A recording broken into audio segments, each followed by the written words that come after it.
we're all trying to make Christmas, right? We're all trying to go back to where we were. And oh, little town of Bethlehem, right?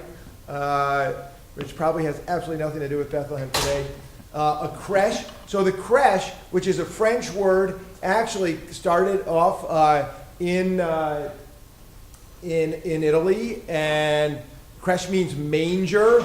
That whole thing grows out of St. Francis. All those little things that you might have grown up putting either under your tree or out in front of your house or on some table, that's all his doing. The Christmas pageant basically starts with St. Francis. I'm going to talk about the first Christmas pageant. Okay, and then of course art and Christmas and carols, little hymn action here. Okay, so here we are with Francis. These are the frescoes in the Basilica of St. Francis.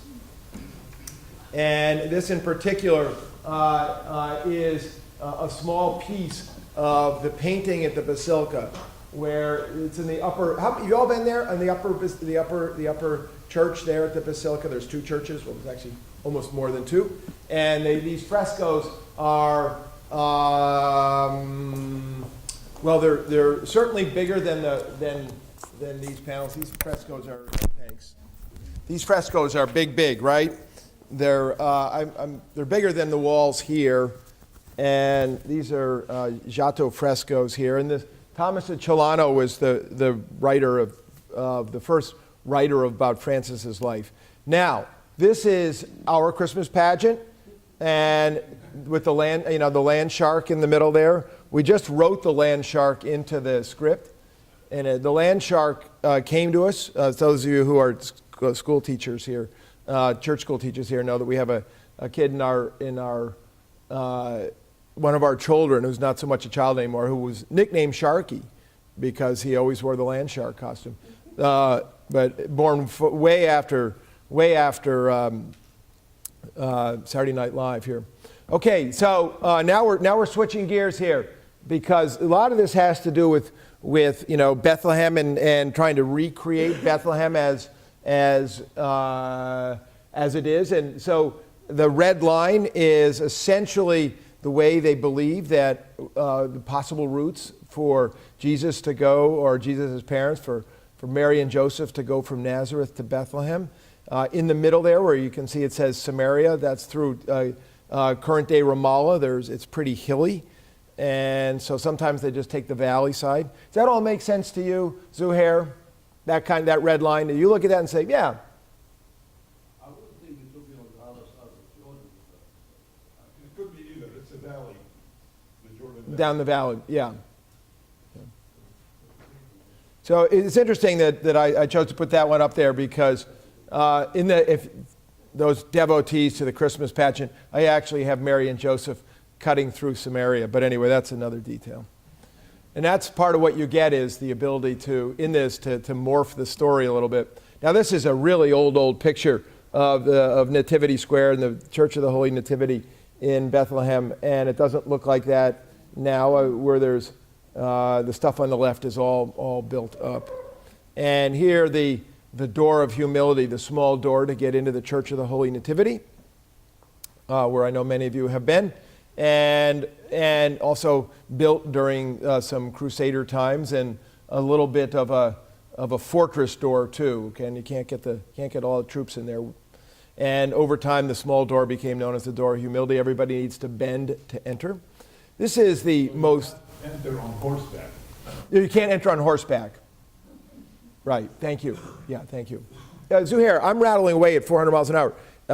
Anything you want to add here, or Kavork, please do. Anybody else? It's just inside the church. When we were there in June, we got a special tour. They're doing a water renovation inside, and there are some phenomenal frescoes up on top. I should bring you the pictures sometime. I cannot repeat the lecture that we got about them from the guide.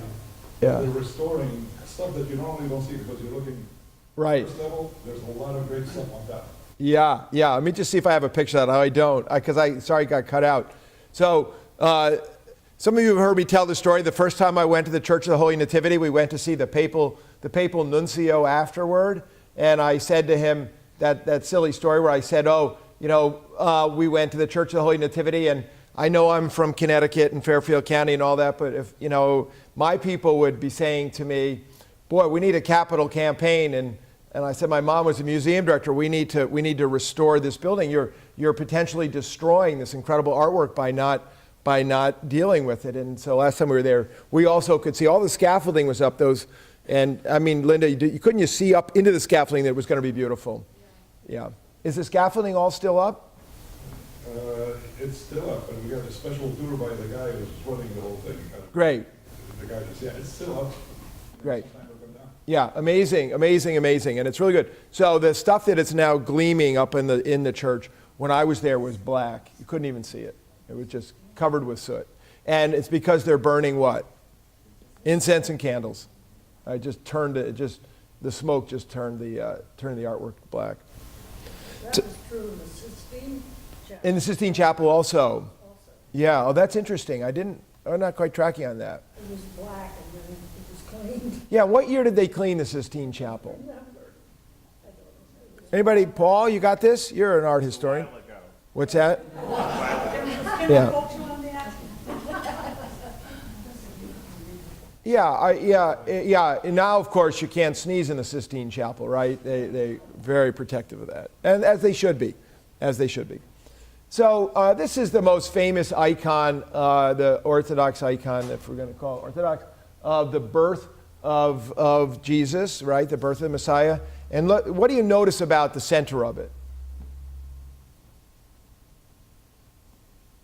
Can you see that? It's not the clearest pic.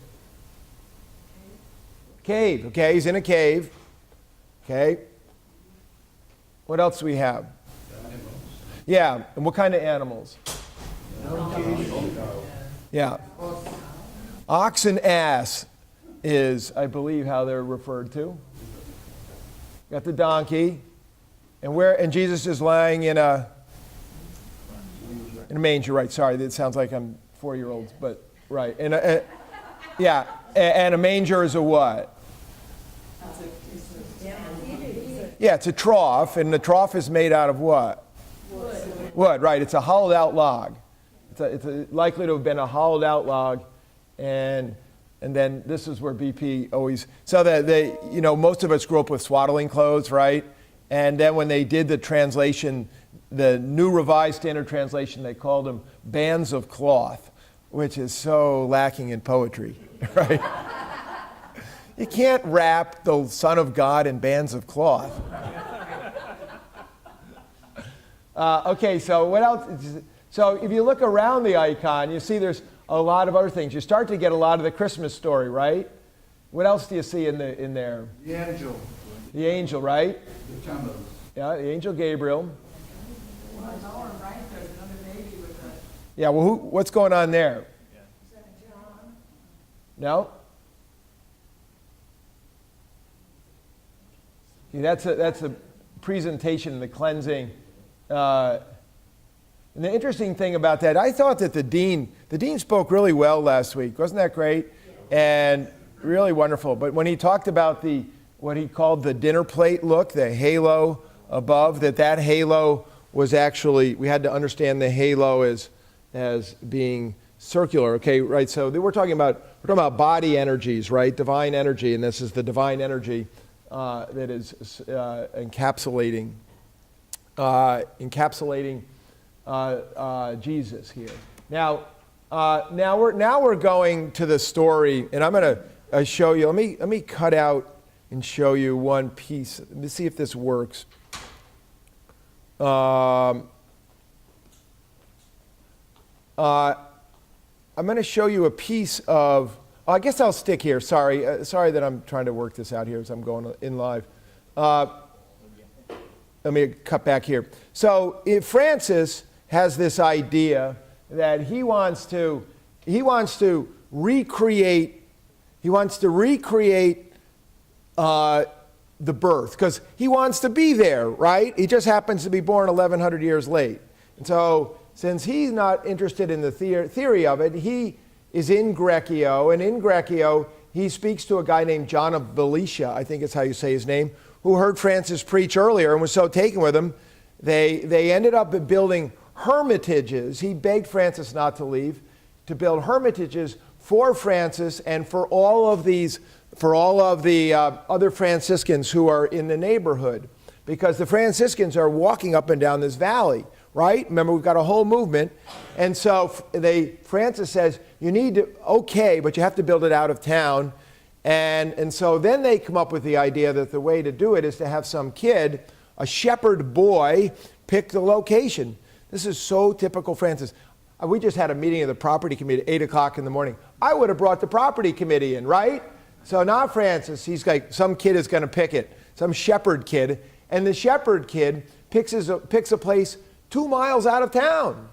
And they give him the legend has they give him a flaming arrow, and he shoots the arrow. Well, the flaming arrow lands on the top of a cliff with caves down below. I mean, it's an amazing place that the shepherd boy picks. And so when Francis says, this is what I want to recreate the birth scene, so with the babe in the manger and the ox and the ass, and John, his devoted disciple, says, no problem, boss, okay?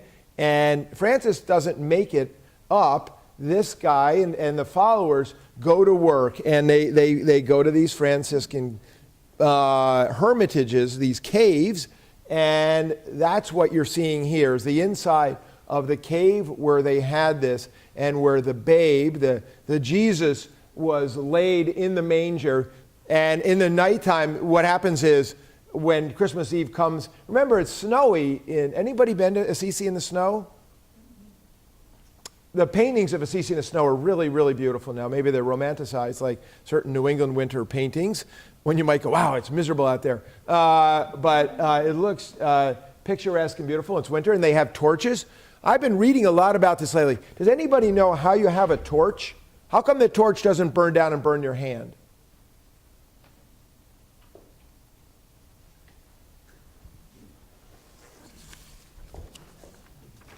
I can't figure this torch thing out. That's really been bugging me. Waking up in the middle of the night wondering about torches. Anyway, they would have all needed torches, right? There's no lighting system. And they all get up to the top there, and then Francis comes in, and Francis swoons at the baby. And they have, and the friars sing, and they have a nativity, the first life-size nativity. That's where the baby Jesus was. And they have mass there. A priest comes, and Francis is the deacon and reads the gospel and preaches. And so Francis is referred to as a deacon, so it raises the whole question, did Francis actually get ordained to be a deacon? That is one of these sort of Franciscan question history marks. And what you see here is eventually they made this place where they had the first nativity into a chapel, and then they built a church over the top of it. So, and I'm going to show you all that in a moment. So this is a manger scene of that scene, and a stylized version of Francis. Here you can see Francis with dressed in vestments. It's the only time we have any reference of Francis in vestments, and with ox and ass, and to quote some Christmas hymn, and some idea of what it might have looked like. This back to my torches question, because they would have all needed torches to get through the woods. And this is where what it looks like today, which started off as a bunch of hermitages, right? Now built on that cliff where the shepherd boy shot his arrow, and a kind of view of that now. And this is, we're going to go here. Those of you who are going on the trip, we're all going to head to this place, and that is the translation in Italian of something I want to show you. So, who speaks Italian? I can't believe it. I always say that the people of this parish can do everything. They know everything. Okay, so this, as you can see, is all in Italian. And it's not very long, but this is kind of, when I was a boy, there was a history show, and you are there sort of thing. Okay, and you are there. So this is, I want to bring you through the place where it is now. What's this music? Isn't this,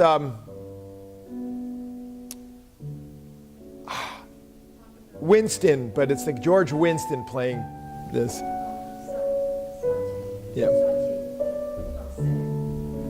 So this is where we're headed, and this is what you get nowadays from all these years later after Francis.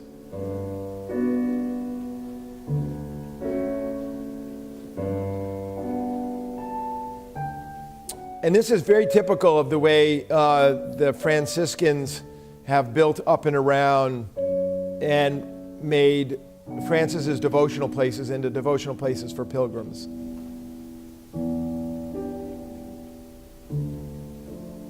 There's almost always animals anytime there's anything doing with Francis.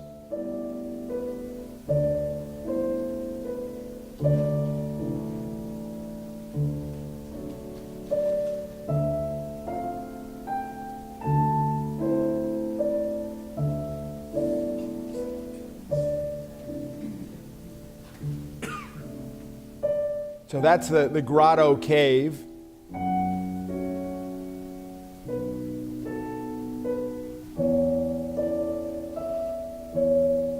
So notice Mary breastfeeding Jesus. I want to come back to that in a moment.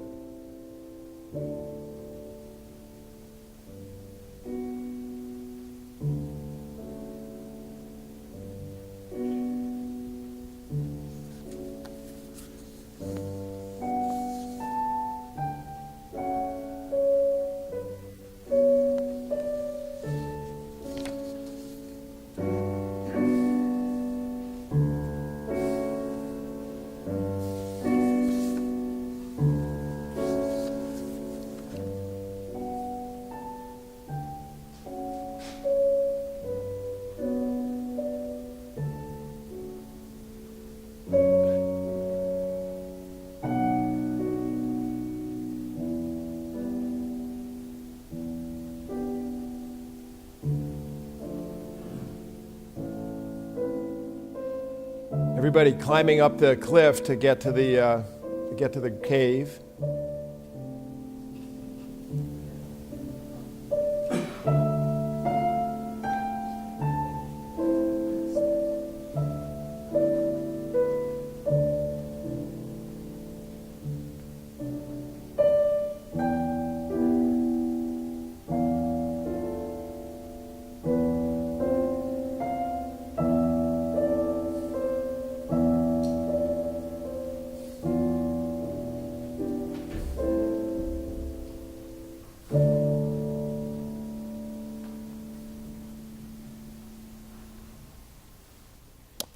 Okay. So, just a few notes about that. Has anybody been to Greccio? Okay. So, I think the things that are interesting about that are, number one, a lot of the way we think of Christmas, some of it comes from Francis. In other words, there was a great period of time where, that's this making wherever you are into a new Bethlehem was not done, right? How many of you have a creche set? Most people have a creche set? This whole deal about part of the way we make Christmas real is by going to a place where we make it up in our house. But Francis did a few things that were amazing. One of which was he changed to some degree the emphasis on Christmas. Which do you think is a bigger holiday, Christmas or Easter? Okay, vote. All you for Easter types, hands up. Okay, who votes for Christmas? Okay. Father Peter. Yeah. In Arabic, we call Easter the big holiday. Oh. And I eat the beer. But do you mean which is more important? Or what do I mean?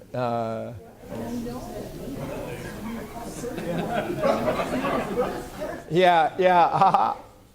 So there was a time in the church where Easter was the big holiday and Christmas was another holiday, right? And so a part of what grows out of the Franciscan movement is that Christmas rises in stature as a Christian holiday. Remember, holiday means holy day, right? And the emphasis starts to shift toward the sacred humanity of Christ. the sacred humanity of Jesus as a pathway to holiness. So knowledge of and imitation of the sacred humanity of Jesus is the pathway to God. And this is inherited and grows into a whole system. So by the time, for instance, it gets to St. Ignatius and the Jesuits and the spiritual exercises, it's all about the sacred humanity of Jesus. It's all about the more you know Jesus' life story and you enter into Jesus' life story and you walk in his footsteps, the closer you become not only to God, to Jesus, but you become closer to God. That's the path. And a lot of that, believe it or not, starts with Francis's imitation of Christ and his emphasis on the incarnation, right? On the humanity of Jesus, the sacred humanity of our Lord. And we take that for the most part as normal, but that wasn't always the case. And a lot of that started kind of with his complete and utter fascination. Remember to imitate Jesus in all ways, right? In all of his extreme ways. And that his whole idea of trying to make it real, remember, he's not interested in the theology so much as he's trying to live the theology, he's trying to live the spirituality. And so for him, he doesn't start with the theoretical, right? He doesn't start with, okay, we've got creation and God is the creator and therefore I'm going to love all the created things like the birds. He actually goes in the reverse direction. He goes, wow, I love that bird, and so he goes through the bird to the creator. He does it in the opposite direction. And because the guy is like a literalist he's like a creation literalist. He looks at it and then he theologizes on it. So he has to like get tactile about it. So do you have any sense of like in your own life? So what makes Christmas tactile for you? What's your tactile devotion?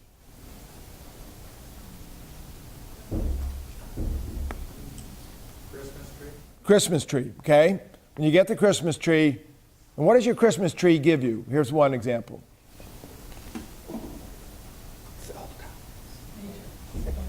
Yeah? Star at the top. Oh, you smell it. You smell it, right? I mean, now we don't smell all of our Christmas trees, but, right?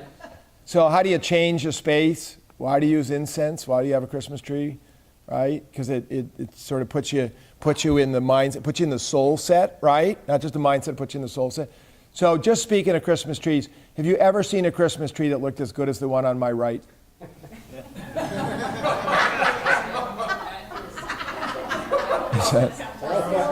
Paul thought that was going to be a cell tower. Oh, yeah. That's funny. Jim just said Paul thought that was going to be a cell tower. We've solved cell usage in the town of New Canaan. Okay, yeah, it is a Charlie Brown Christmas tree. Okay, so what I'm trying to get at is we ritualize what we do in church. We call that the liturgy, right? And that's religious ritual, which is rite, R-I-T-E. And what Francis is getting at, and what grew out of Francis, are devotional rites. Right? We have these devotional rites that are part of our family devotional rites. And Christmas tree is one of them. What else? Candles. Creche sets. Music in the background. Who sings the best Christmas music? Mariah Carey. Oh my gosh. So Mariah Carey. Justin is, so that came up at our staff meeting the other day. What is Mariah Carey's song? All I want for Christmas is you. That was voted or something like the number one Christmas song of all time, which I was indignant. I wouldn't put that in the top 10. White Christmas. Oh, Holy Night, right? Peter, at our house, we have 2 trees when we get up to having 2 trees. Yeah. One tree is a holy tree, and it has only on it things that are Jesus and the whole nativity, and the whole tree is animals and kings and everything. And that is to me, my spirit tree. And then we have a happy little tree. And that's a happy tree for everybody else in your family. Yeah. Right. Yeah. So this year Bill said, well, couldn't we combine them? And I'm thinking, No, not. Bill, what kind of idea is that, Bill? I mean, what the heck, Bill? Bill, you gotta call me up before I'll advise you when you're going to make radical suggestions like that. Jim? I mean, I think that's, you know, it really didn't hit me until just now when you mentioned this. I mean, Francis basically took everything that he saw, everything that he experienced, and translated it into God and Jesus. Yeah. And that's, we can't ask for a better example of what we should be doing. Oh, that's beautiful. Beautiful. So, everybody hear that? You all hear that? Yeah, it's really beautiful. Thank you. He said that that Francis took everything that he saw and translated into God and Jesus. And what a beautiful example that is for a spirituality, a Franciscan spirituality, that elements of which I'm suggesting you have already adopted into your life without even knowing it. Because Francis introduced him into a way that we have our devotional lives. I mean, the whole business, if you read about children's education, children's Christian formation, they all say you can't get it at the church. You know, you can't get it in 45 minutes at church. You all say you got to get it at home, right? And it says in the baptismal liturgy, will the child you present be brought up in the, will you bring the child that you present to be brought up in the Christian faith and life, and then will you, by your prayers and witness, help this child to grow into the full stature of God? So these are the two things that godparents say yes to, I will with God's help to. And so this witness thing, so the witness thing is like what you do at home. What have your kids seen you grow up? They see that you eat with a fork, so they started to eat with a fork. Do they see that, you know, the celebration of the coming of the incarnation in our Lord? How does that happen at the home front? And what I'm suggesting is all this Christmas stuff is part of a devotional life that, as Jim said, you know, stuff we can see and touch and smell puts us in the soul set to get ready for the coming of our Lord. It's actually crazy beautiful, and that's why we dress up our church, right? We're all trying to make wherever we are Bethlehem, even though we're a long way from Bethlehem. Is there anything that anybody does that's just plain old weird, besides Kathy's two trees?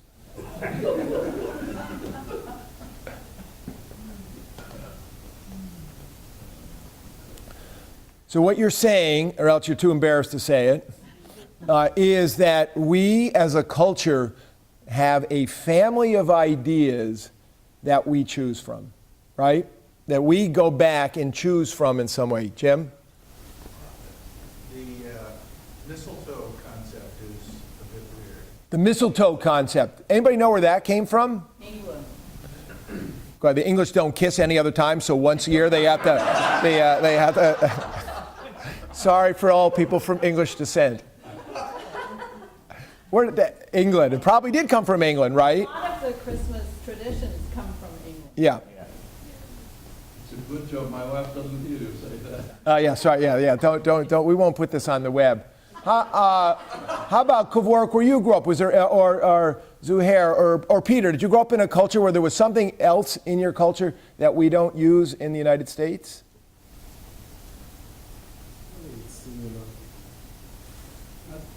It's the same. It's the same. Okay, it's the same. They also brought, at least in our area, you get a lamb or something to them. We used to kill them, of course, to eat on Christmas. Yeah. Oh, interesting. Yeah. Actually, the concept of the Christmas tree, I think, we picked up from the West. You did. Because we don't have it when that. There's no tree. And then we would have the tree, and to simulate snow on it, we take puffs of cotton and toss them on the tree to look wintry. Okay, thanks, Zuhair. That's such a perfect example. There are no Christmas trees in the Holy Land, right? And there are very few. Yeah, not as many. And well, they've planted a bunch now. There's a lot of the Israelis have planted a lot of Christmas trees now, or pines. But and so in Manger Square, there's a Christmas tree with lights on it. And you may know that, and I don't want to go down this, but when President Trump made the declaration that the embassy would move to Jerusalem, the American embassy would move to Jerusalem, they turned the lights off on the Christmas tree in Bethlehem in protest. But that's an example of us culturally trading our symbolism. And again, this creche set thing that Francis got rolling is now worldwide. And part of what was in there, Beth is the one that pulls these slides off the web.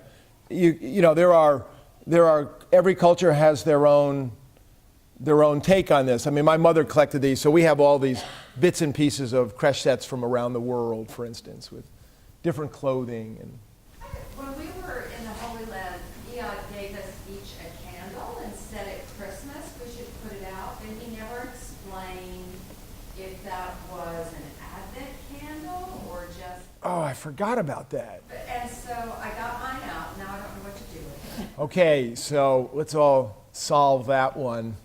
The Eod Holy Land riddle. Yeah. You're lighting the way.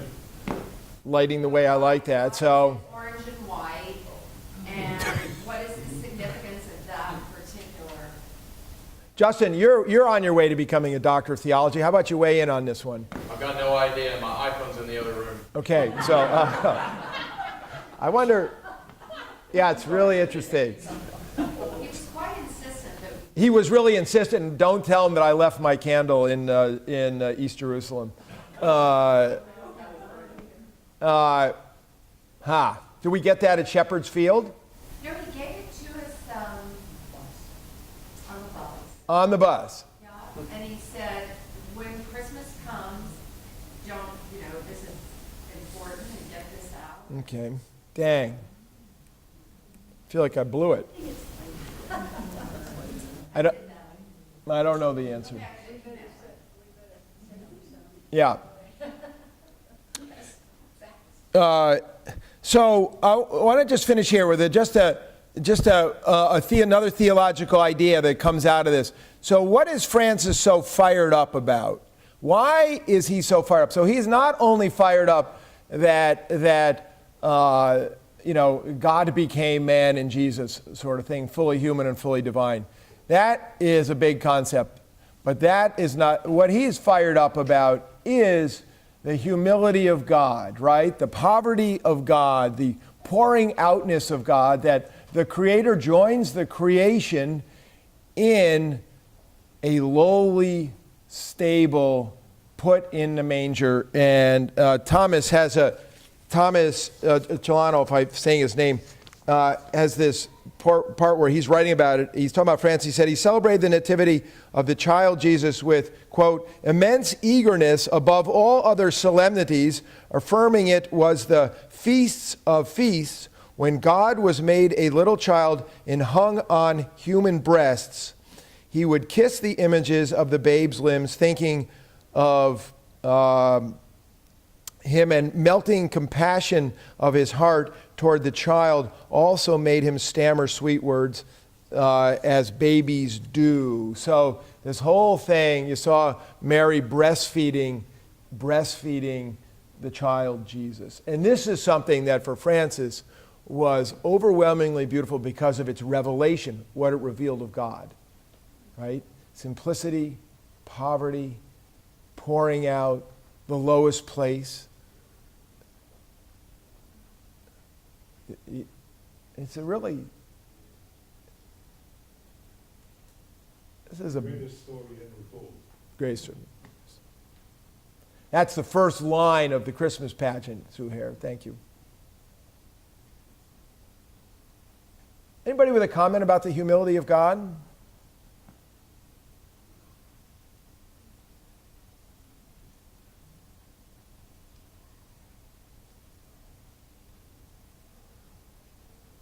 Can you name a liturgy where we have dedicated to the humility of God?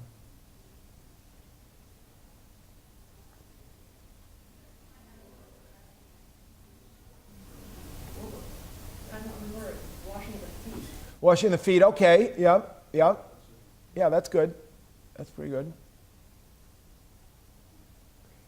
Okay, so Christmas is a dedication of the humility of God, is a feast of the humility of God. So tell me about a liturgy, that holy day that we dedicate to the opposite, the grandeur and glory, the the kingship of God.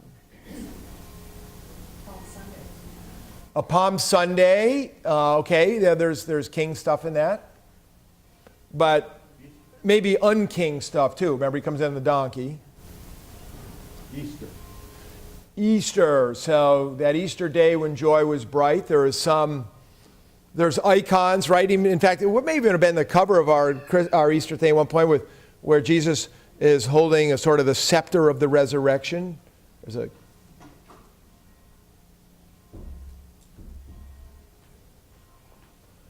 What's the Sunday is the last Sunday of our liturgical year? Christ the King. Christ the King, right? And so when I was in seminary, this was a hot topic. Is Christ the King Sunday a hot topic? Yeah. Still there. Wow, 25 years later. So there's a whole group of people that think that Christ the King Sunday should go away because the incarnation shows Christ the humility, Christ the servant. What do you make of that, Justin? Just to put you on the hot seat. It strikes me that if we're going to continue to celebrate Christ the King, we have to make it clear how Jesus is a rather odd king. He doesn't look like a king in his own day. And certainly to the extent that God is a king, God is the sort of king who would do something like become incarnate. And so many of the early church fathers called the incarnation a condescension. We talked about this a lot on Tuesday mornings with Bonaventure. Bonaventure calls the incarnation a condescension. And that sounds rather, it puts most of us off, because condescension has an exclusively negative connotation for us. But what it means is that God humbles God's self. God doesn't have to become incarnate, but God does so. And in a way, the incarnation is not only humbling, but also humiliating for God. That God, who doesn't have to die, would go and die. That God, who doesn't have to become a little helpless child, would become a helpless child. But it seems to me that we don't have one particular day or one particular feast on which to celebrate the humility of God, because without the humility of God, none of the feasts would happen anyway. Because without the incarnation, you don't get Good Friday or Easter. The incarnation is the only reason why Good Friday and Easter are what they are. Because if Jesus wasn't human, he wouldn't have died. And if Jesus wasn't God, then he could not have risen again. So, not to go back into the debate about which of the feasts is better, but without Christmas, what would happen? Okay, so after that was beautiful. How many think Easter's number one? Back to voting again. You can't have Easter without Christmas, right? Yeah. This is the sort of heavy-duty thing that comes up at dinner time in the Walsh household. Which is number one? But anyway, it's really, really, really interesting. And thank you all. So today is the third Sunday of Advent. It is Rose Sunday. Before people could speak, they could lighten the fast by knowing that the priest had a rose-colored chasuble on, and they could go home and have some meat to sustain them until they got to the Christmas feast. I used to do this when I would give up sugar for Advent, and I would go home on Rose Sunday and eat sugar, and for about 20 minutes feel like God. And then after that, I would feel like I had to commit suicide because you don't realize the power of sugar in your life. With that intense insight, we're done. Amen.